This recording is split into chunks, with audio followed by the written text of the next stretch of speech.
Hello, it's Neal Romanek from AU, and I'm really excited to be talking to Roy Gutterman today from the Tully Center for Free Speech at University of Syracuse, or is it Syracuse University? Syracuse University. One or the other. And thanks so much for coming on. One of the things that we like to discuss, talk about at AU, and I think it's an important topic because so many things sit on top of it, is the information space and ensuring that it is as uncorrupted, I guess, as we can make it, and as useful to people as we can make it. Um, and a few issues. It seems like there's a lot of issues coming up all the time, but especially this past week about, I guess, some interference with American broadcasters, potentially about news and the Iraq War, or the Iran War. Freudian slip there. Pick your There's wars, some. yeah. There's there's so many to keep track of, and we can talk about that. But Roy, maybe just quickly start off telling us about like who you are and also what the Tully Center is. Sure. Well, I teach First Amendment law, free speech, free press law here at Syracuse University at the Newhouse School. And I'm a former newspaper reporter and a former lawyer. So I'm working my way down the respectable professions. Now I'm a professor. And a lot of what I do really is based on everything I've done across two careers, what seems like a lifetime ago. And I've been teaching at Syracuse for 21 years. And I've been the director of the Tully Center for Free Speech since 2010. And the Free Speech Center really is aimed at educating the public on free speech and free press issues. One of the biggest things we do every year is recognize a journalist who's faced significant turmoil in the previous year. And 3 weeks ago, we recognized a reporter from the Marion County Record here in the United States in Kansas, a newspaper that was the subject of a search warrant, an illegal search warrant. So much so that the stress ended up contributing to the death of the publisher, the editor's mother, who was 98, and put this little aggressive weekly newspaper in the crosshairs of local law enforcement and made it an international symbol. And that's one of the bigger things we do. So we have some advocacy through writing and speaking and educating our public and our students on these issues. Amazing. So I guess to kick us off, the latest free speech issue of the past couple of days, 48 hours. Brendan Carr, the head of the FCC, has been threatening uh, or seeming to threaten to pull licenses from broadcasters who don't toe the um, government line about reporting on the Iran war, it would seem. I mean, that's my assessment of it. Can you maybe tell us a bit about kind of what he's, just briefly, what he is doing and what he has said?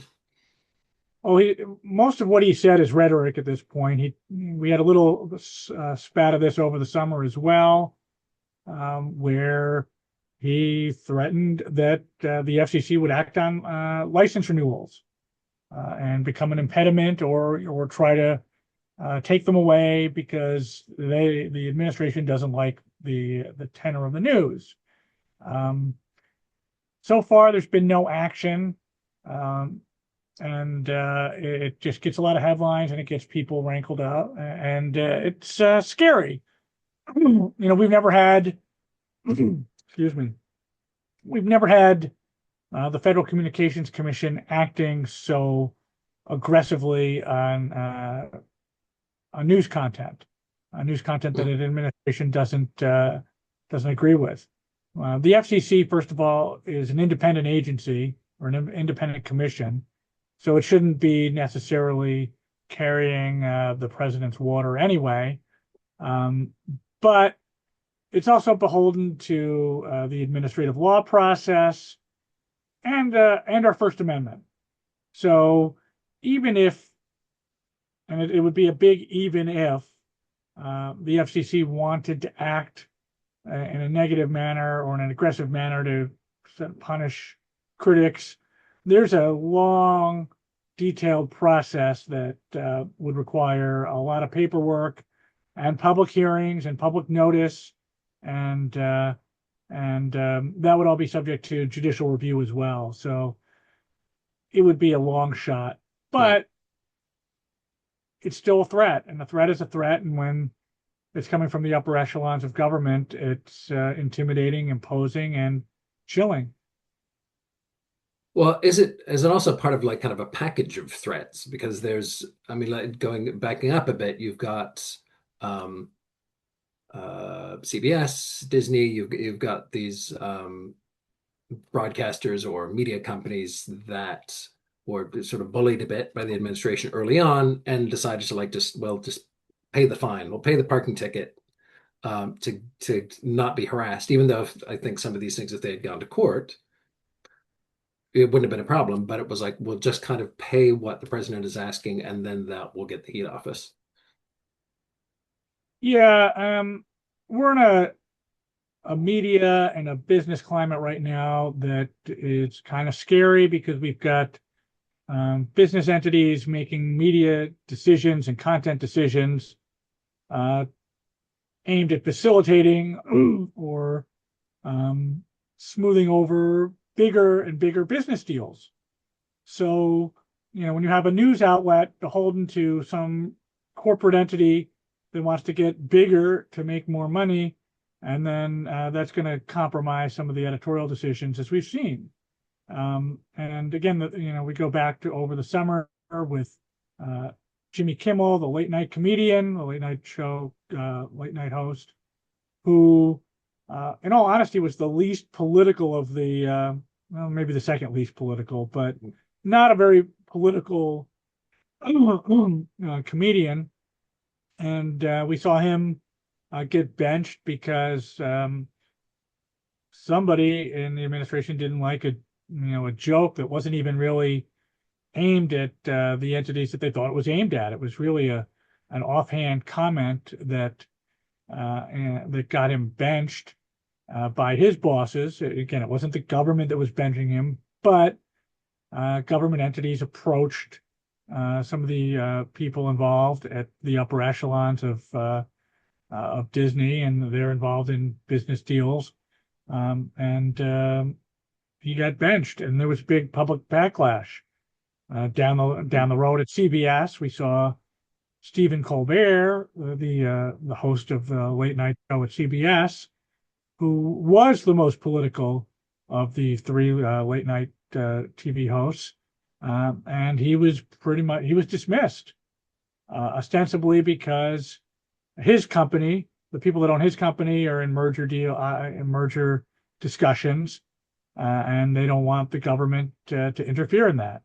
The government could very easily invoke antitrust laws in some of these giant mergers and at least become a headache for the business entities. But CBS preemptively avoided that, and I don't know we don't know if there were efforts made behind the scenes by people in the government to get Colbert removed, but Colbert's going to be off the air in a few months because Yeah. of that.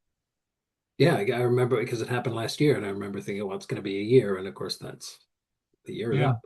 Um, so I guess at the center, do you look at how these, from I guess a systemic point of view, to look at like how these things happen? Because there's so much stuff that kind of comes at you. You're like, oh, there's that and there's that, but it would seem like if you're shutting down free speech or you're attacking free speech, or when free speech is in danger, that there may be things that you can look for or patterns or things that happen.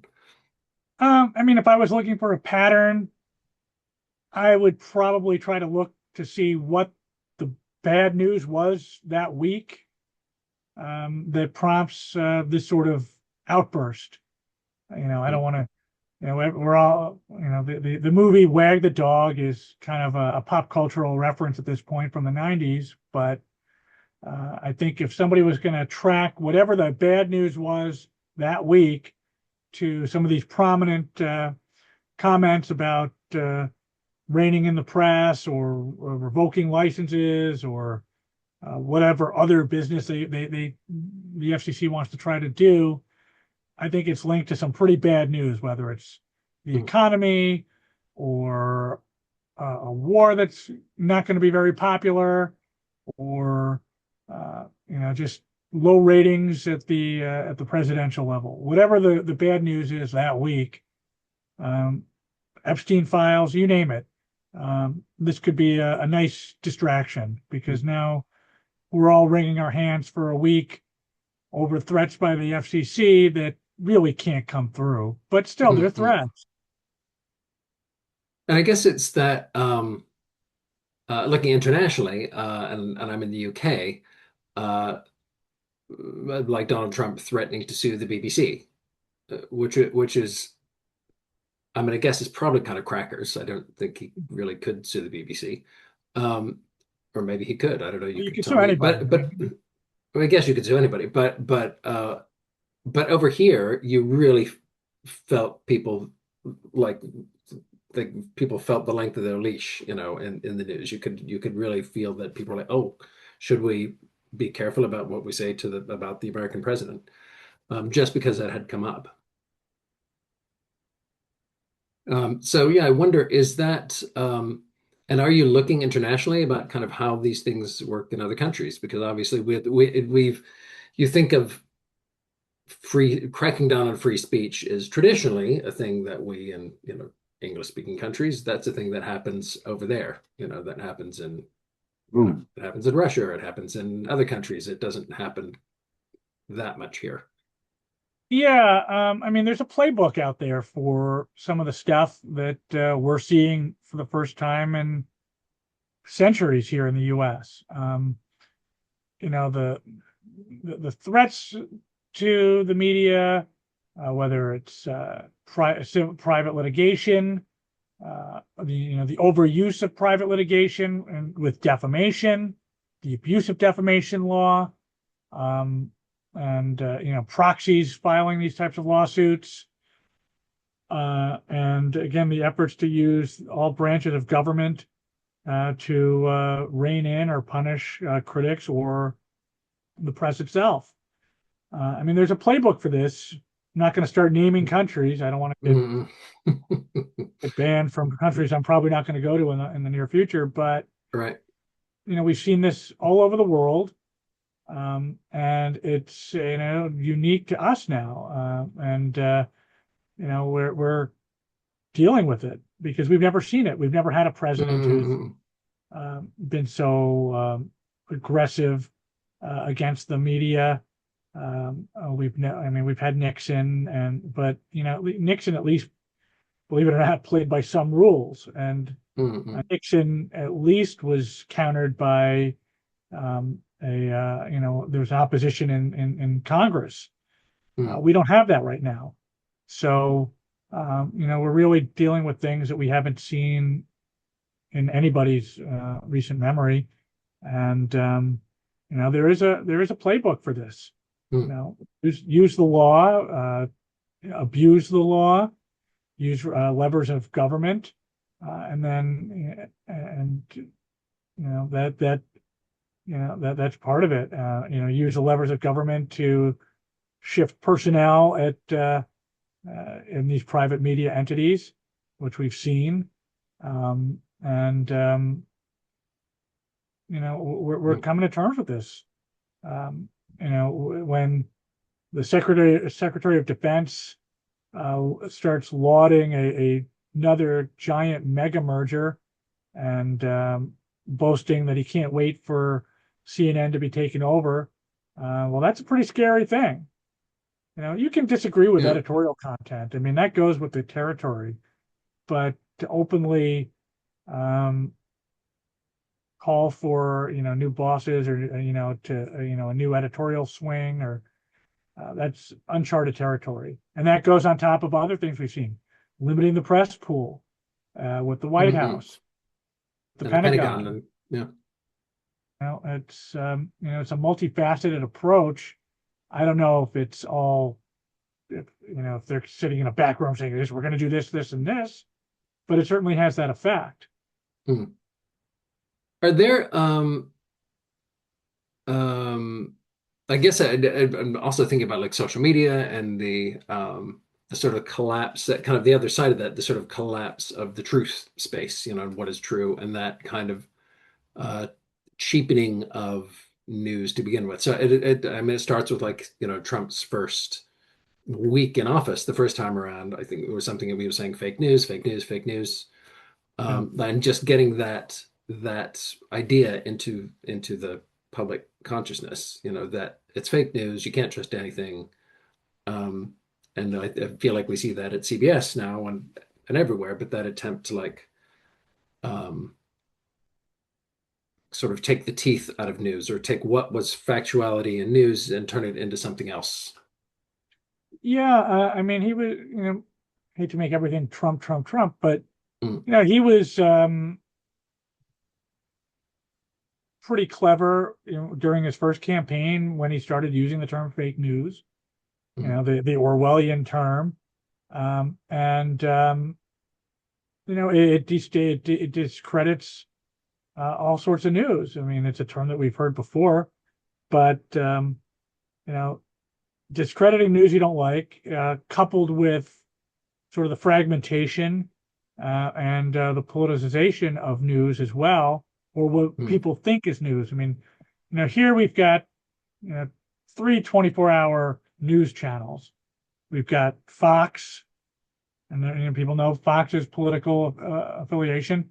We've got MSNBC. Everybody knows MSNBC's political affiliation. And then somewhere in the middle there, we've got CNN.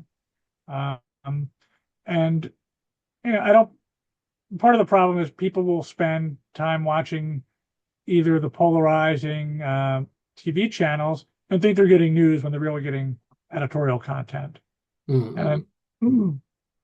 that's been a troubling thing for the last 30 or so years. So do you have are you working on a plan to turn it all around at the center?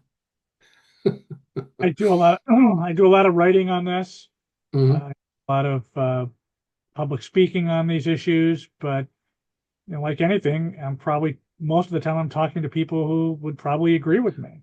Mm, And part of our, the beauty of our First Amendment and our marketplace of ideas and all that is that you do have a right to disagree, and you do have a right to seek the content that you want to seek.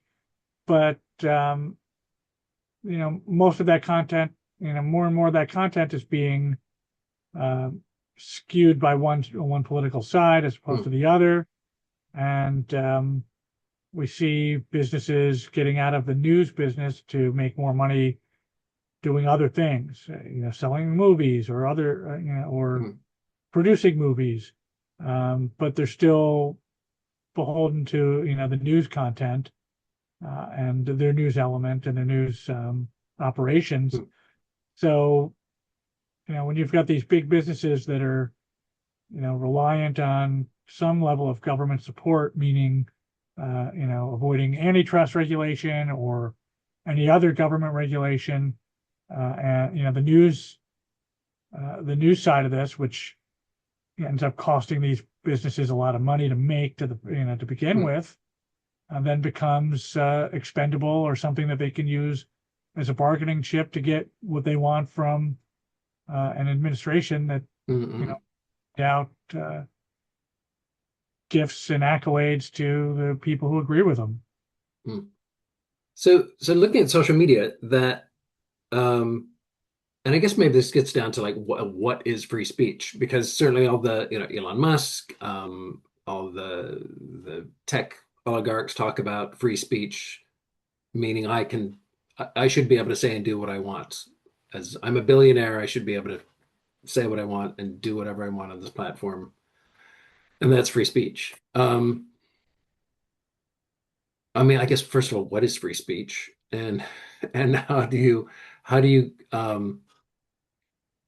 guarantee that the right people, I don't know the right people, but that everybody gets an equal shot at free speech, not just the Uh, people who, well, free speech. For a definition, I sort of like the European definition of freedom of conscience. freedom to think and express yourself in different ways. And speech is more than just verbal and vocal. It can be symbolic, it can be written, it can be just about anything. Like hair color. If you dye your hair green, that could be a free speech issue. Or you want to put a tattoo on your face, that's a free speech issue. So it means a lot of different things to a lot of different people. But I really think it's a freedom of conscience and how you think about things and how you express yourself about things, especially matters of public interest. So that's trying to get a thumbnail on a pretty broad issue. But as far as putting a price tag on it, I mean, there's a famous slogan, free speech isn't free. And that can mean a lot of different things as well. And it's no secret that if you have the means, the financial means, you have a bigger voice. Our Supreme Court pretty much endorsed that more than 10 years ago in the controversial Citizens United case. So, everybody's got a place at the table, which is nice. But if you've got the resources to buy $1 billion social media platform, then you will have a bigger voice than some regular guy in the middle of nowhere, but don't have a voice. So then, but you need to have, I guess that's the job of government when it works, is to have guardrails in place so that so that the billionaires don't have as much control over the media and regular people. I mean, what is that? What are the things you do to create that free speech? Well, I mean, part of the beauty of social media is, you can have access to you can have a place at the table, even if you're a solitary person in the middle of nowhere. Going viral can happen. You can go viral if you don't have, millions of followers, but it's harder. And again, the other concern is that these billionaires who own social media platforms do have the ability to silence people. Elon Musk was a free speech absolutist the day before he got Twitter. And then when he got it, miraculously, some critics were deplatformed. So, that's part of the concern. And we've seen that concern with, but it's nothing new. 100 years ago, 150 years ago, if the publisher of your local newspaper didn't like your politics, you didn't have to run your letter to the editor, and you had no recourse. But that was a long time ago, and it was a smaller market and the world was a lot smaller 150 years ago. So there's no panacea, there's no silver bullet, there's no magic key. But if I was to put it into a pithy little statement, I'd say that the government's role in free speech is to protect the market for free speech, to allow people to have the platform.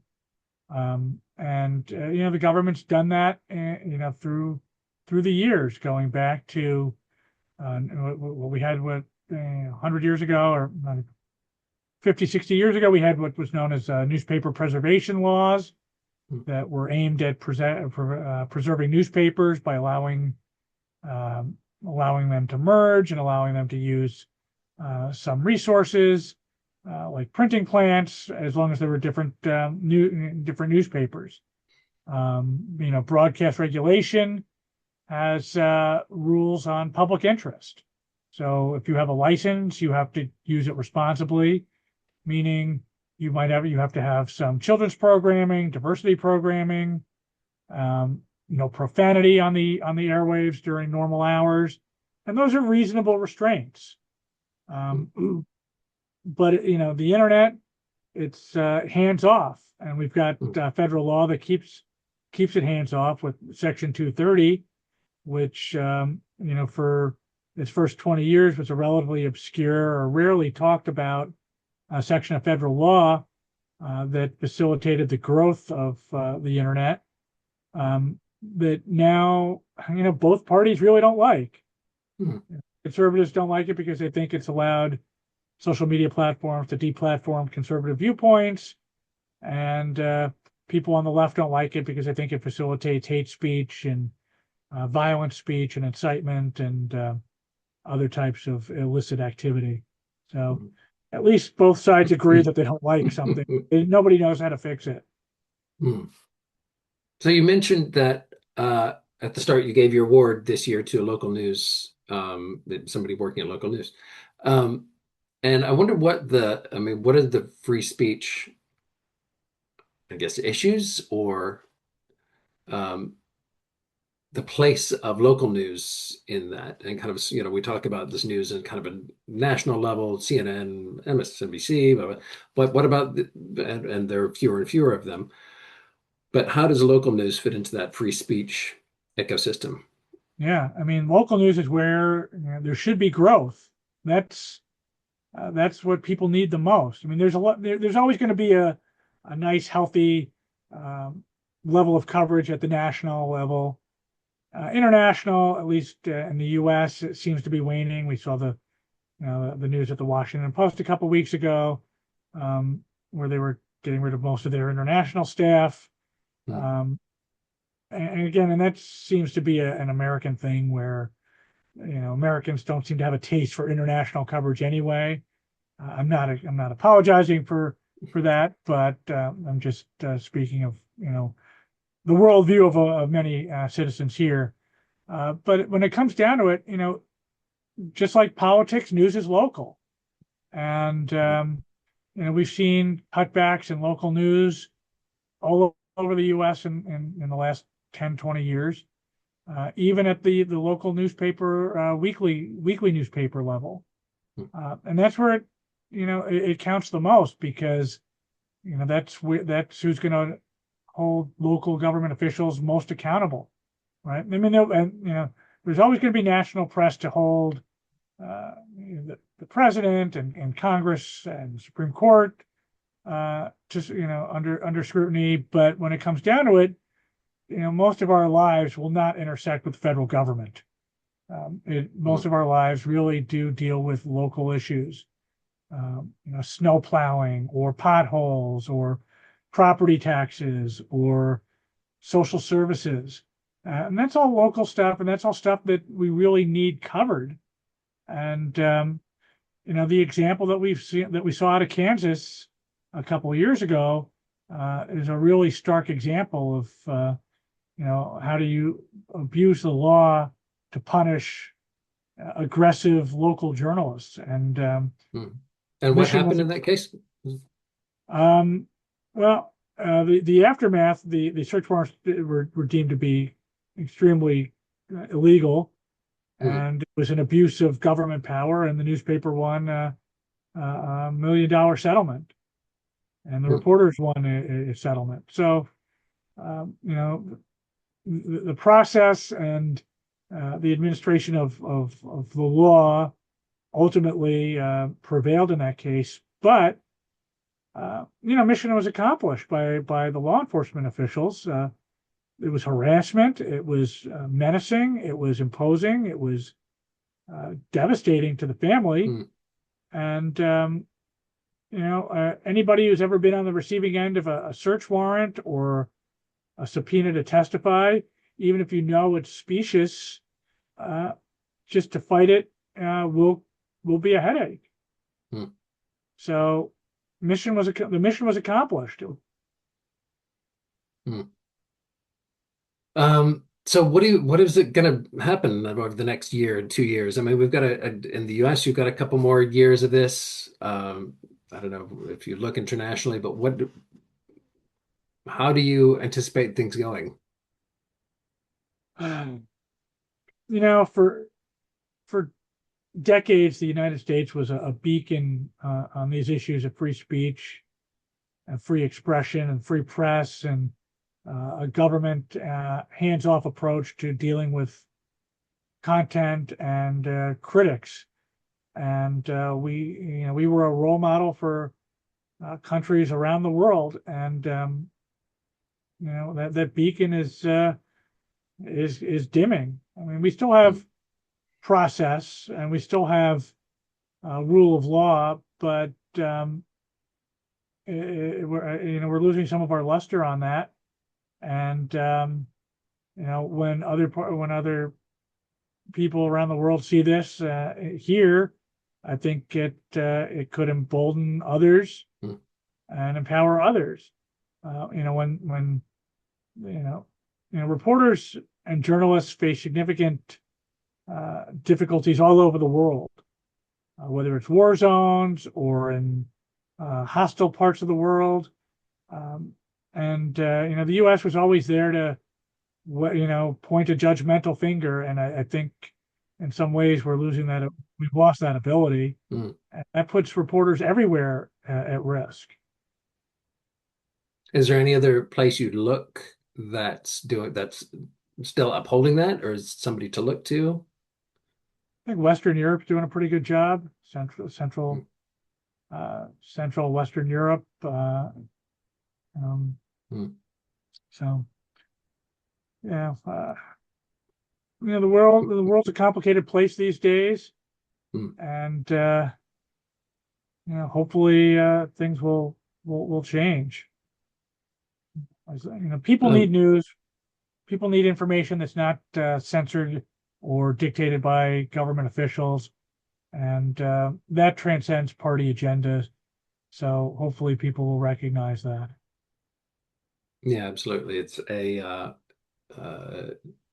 it's something I think that can turn around and bite you pretty quickly if you think it's going to be working in your favor. It's the whole system that you're working with because it's like you're digging it out from underneath you. So um, I don't think these institutions maybe have been taken for granted that they're just there and that Yeah. they're going to keep working for people. So yeah, amazing, great. Thanks so much for taking time out to talk. And be great to learn more about what the center is doing. Is there anything coming up that you're working on or that the center is working with? No, no, just trying to keep my head above the water. You never know what. Yeah, I'm sometimes afraid to look at the news because I never know what kind of crazy things coming down the pike that day. But Yeah. yeah, it keeps it exciting. Yeah, very exciting. A little too exciting. But Yeah, thanks so much, Roy. Great to talk to you. my pleasure. Anytime.